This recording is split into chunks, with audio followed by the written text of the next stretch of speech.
So after a judge recently struck down California's ban on magazines over 10 rounds, there's been a huge surge in sales on websites that sell magazines. There was a fear on the part of many that the sudden surge in demand from the Californians for normal standard magazines that are used in all the other states would significantly bid up the price, because the supply in the market currently is kind of tooled up to supply a normal amount of magazines for sales to all the states that already allow it. So there wasn't really any notice that there would be this huge surge in demand from the Californians, so people thought that that would lead to a bit of a shortage. And while that shortage did manifest, prices have not gone up at all. In fact, prices have gone down because the websites that deal in magazines are, as you might expect, tend to be owned by people who are very strong Second Amendment supporters, and they are actually offering discounts to people in California to try and flood the state with as many magazines with over 10 round capacities as possible. The goal here is obviously so that the California state government is unable to ban these magazines in the future, because if they're simply everywhere, you're not going to be able to get rid of them even if you try and pass a law. And nobody's going to give them up. People are going to hide them, and they'll be everywhere. And also there's an incentive on a lot of these companies to try and court this Californian market, because it's a huge untapped market of millions and millions of gun owners who have never had access to their products. So if I were running one of these companies, I would be willing to even run a loss for a little while just to gain the goodwill of the California consumers, because they certainly will be buying plenty of magazines for years to come. Now, something that probably most economists won't understand is this behavior on the part of the business owners. Because the basic theory of supply and demand would say that if the demand increases against a, for the moment, constant supply, the price should rise. And that way the market will clear. And that's, of course, why we're seeing shortages, because there are more people who want to buy magazines at the prices being offered than there are magazines to buy. And an economist would rightly point out that the business owners could profit much more by raising prices. And I think this actually isn't true, because people who run businesses not only profit just from the money that they earn, but if they're in a business that they actually care about, that they have some sort of ideological commitment to, they earn a profit from doing business in and of itself. People who work in retail sales for guns tend to be very strong Second Amendment supporters. They feel that they are doing a positive good by getting guns out and gun accessories and parts out into America and into the hands of civilians.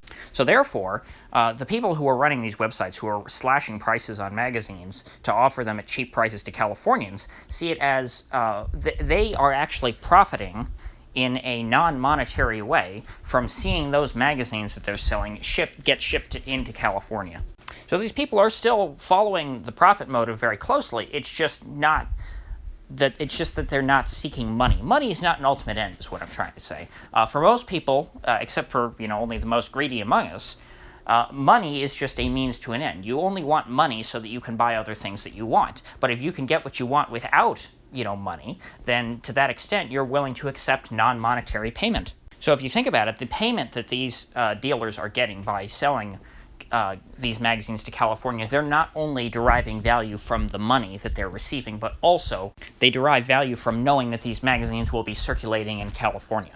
I think this is an excellent case study, and I wish that more economists would look at this situation and try and square it with their rather rigid beliefs about business owners. Businesses quite often, particularly small businesses, are not all about making money. People go into certain businesses because they have some sort of passion.